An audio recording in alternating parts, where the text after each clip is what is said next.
Welcome to Failed Forward, a podcast for professionals who are wondering, how the hell did I get here?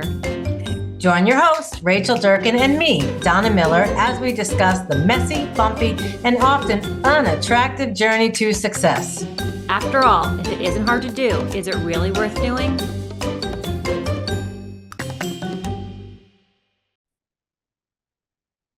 Hello, everyone, and welcome to Failed Forward, the podcast for those of us wondering, how the hell did I get here?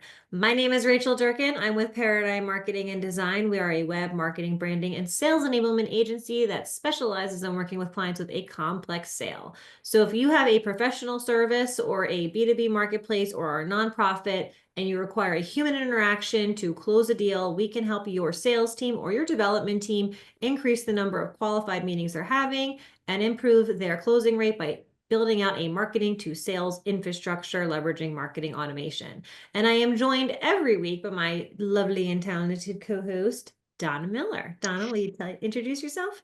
Why, thank you, equally fabulous, Rachel. Thank you. This is what we do. We just build each other up. We just build each other up so then we can cry Okay, in the we're done. corner later. Yeah.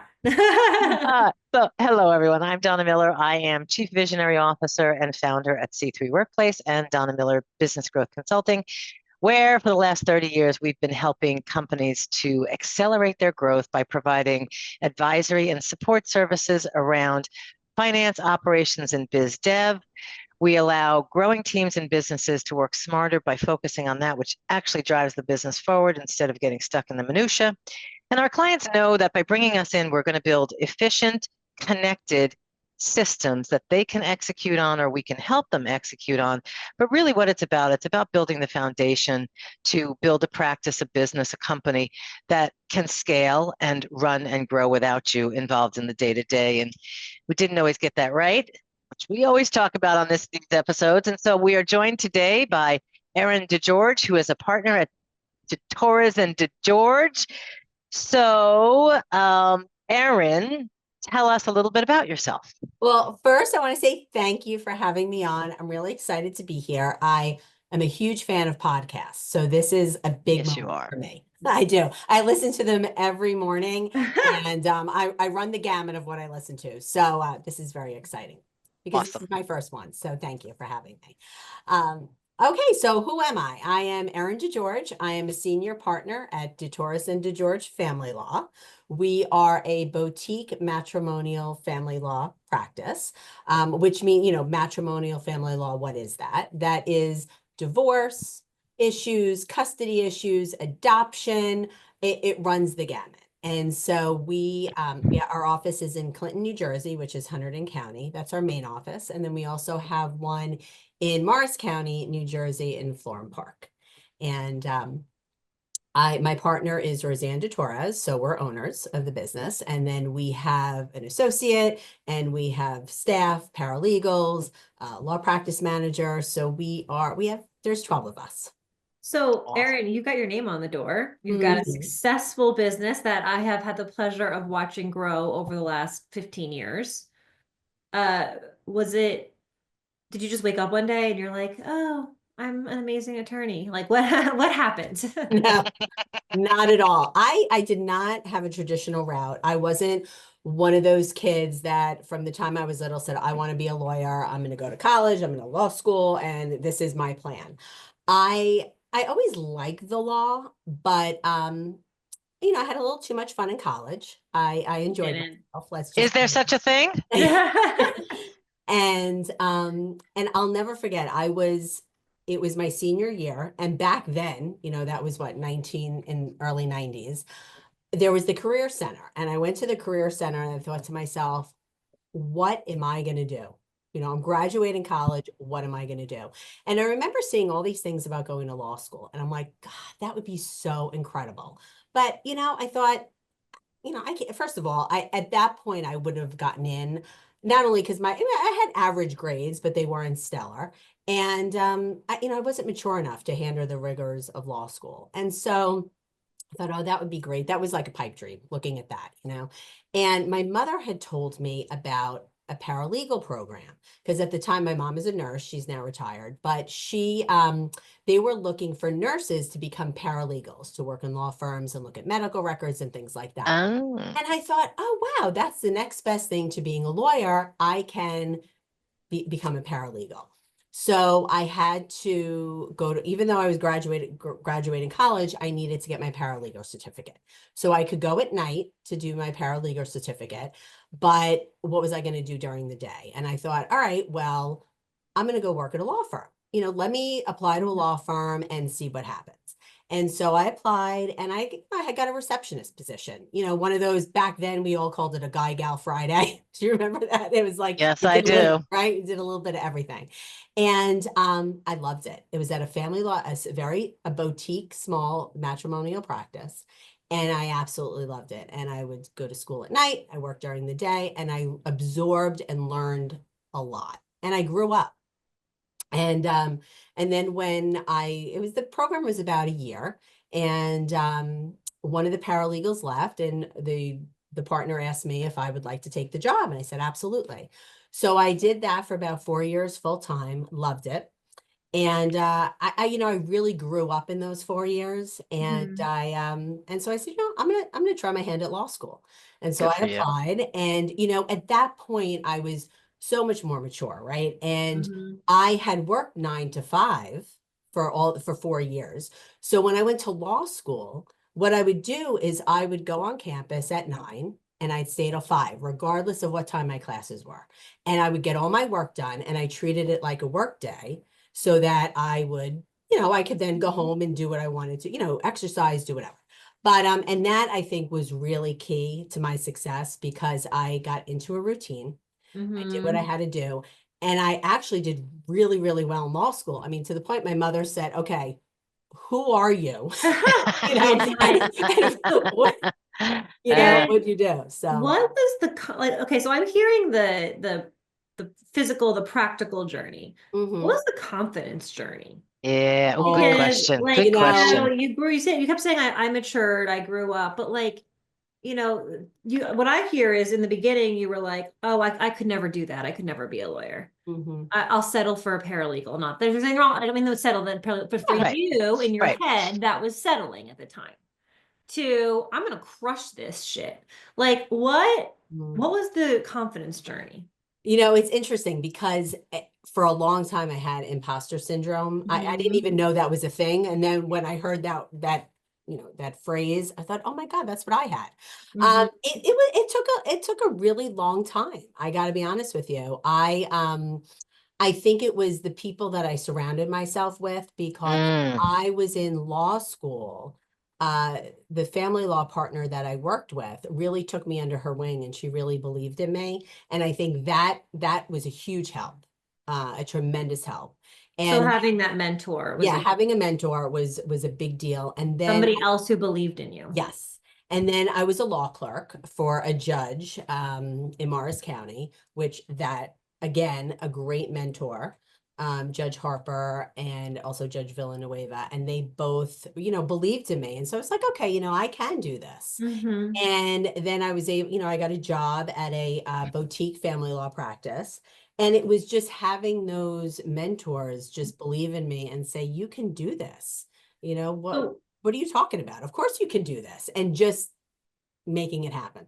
Was it always positive reinforcement that drove you for more, or were there, this is like the opposite of failure, which is totally great and fine. But, so was it always positive reinforcement that spurred you on? Was there ever, and if so, was there ever a situation where you failed and you realized you got back up? And the reason I'm asking that question is I have found, and some of the younger people that we try to encourage and work with, is that if they're constantly being praised and then something goes wrong, they shut down completely.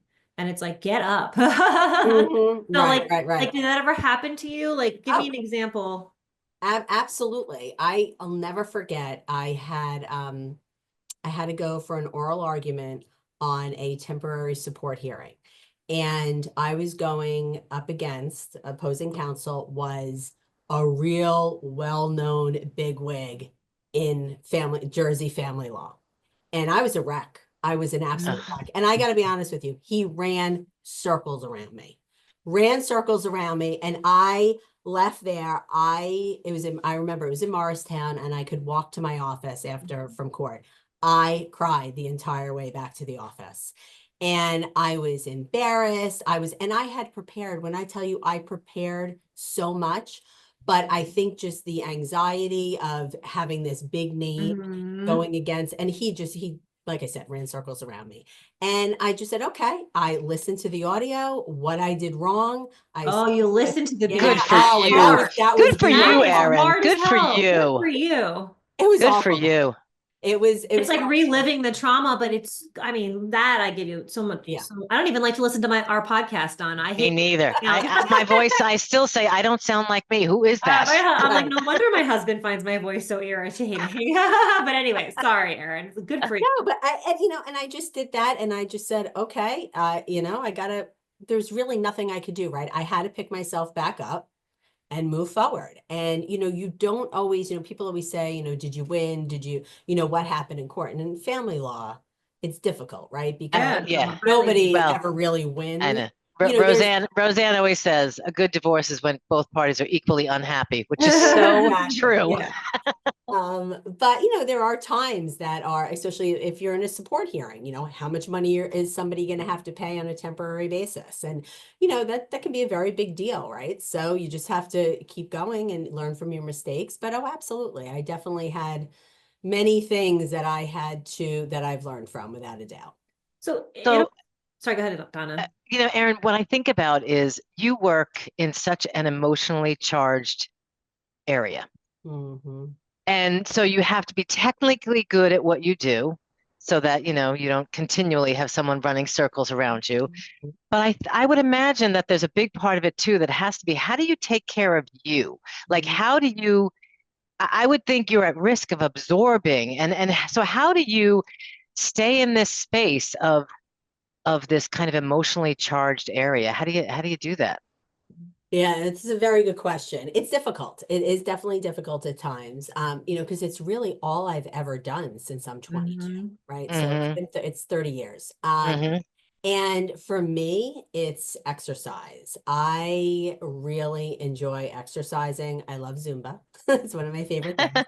But I like to lift weights. I just like going to the gym. And so for me, that is a way that I can decompress. I'm not one to go home and have a glass of wine because I had a crazy day. Like, I'd rather go to the gym if I had a crazy day, because it lets me it's my outlet. So for me, that's how I manage it. But then also and it's taken me a long time. I really have to learn to say, when I'm home, I'm home. And that's one of the reasons why I love working at the office. If you notice, I'm in my office, I'm not at home. And nowadays, so many people work from home, right? For me, I need that separation, and I like to have that separation by coming into the office so that when I go home, I'm home. So, Erin, you mentioned earlier, you rattled off three or four mentors that you had. And that was a big push, you said, in your confidence journey. How did you get those mentors? Good question. Yeah, no, that is, I think I was just, I want to say I was just really lucky to have some really great people, because the first mentor, no such thing. She was, you create your own luck. I don't believe that either. I don't know. It was really the first woman that I worked for. Her name is Sally Gold, and she was a wife, she was a mom, she was a lawyer, and I thought, wow, that is so cool that she can do all these things. Because really, at that time, in the early 90s, you're looking at, and most of the attorneys were male, right? And the women seemed to be very, I don't know, just, this might sound terrible, but very dowdy and just not, I don't know, it was just different, a different time. And she was super fun. She was very vivacious. And like I said, she was a mother, she was a wife, she had this business. And we just connected. And she allowed me to do a lot with her because she didn't have an associate at the time. So she used me to do a lot more than a regular paralegal would. So I think that's really what helped me. Awesome. So, Erin, the time goes by so quickly on these podcasts. Before we wrap, as you look back, and I always say this, I think about this myself, is there one thing you would do differently or one thing you would change? Oh, it's interesting because I feel as though my journey and my ups and downs has really brought me to where I am today. So without those fails, I don't think I'd be where I am. So I don't think I would change anything. Well, It would, I oh, I'm sorry. no, I completely agree with that. We've Rachel kind of alluded to this before. I think that unfortunately, it's been my experience that pain drives change more than pleasure. So I agree with you. All these failures that I've had along the way, all these things that I did wrong, all these unbelievably insecure imposter syndrome moments were all part of my journey, and it's what brings us here. So, well, Erin, we love having you on the show. Tell our audience how they can reach you if unfortunately they need you. Right, I know. Okay, they can reach us at DeTorres and DeGeorge or they can call us at 908-284-6005. But our website is fantastic. It has a lot of information for people to be able It to, is right, just to get robust. information. And because I think so much of when people are thinking about divorce, they just want to be informed before they make such an important decision. Right, right, absolutely. Well, thank you for joining us, and thank you all for joining us for this episode of Failed Forward. And until our next episode, we want to encourage you to embrace failure because it is how we get from here to there. So thank you, everyone. Have a great day. Thank you.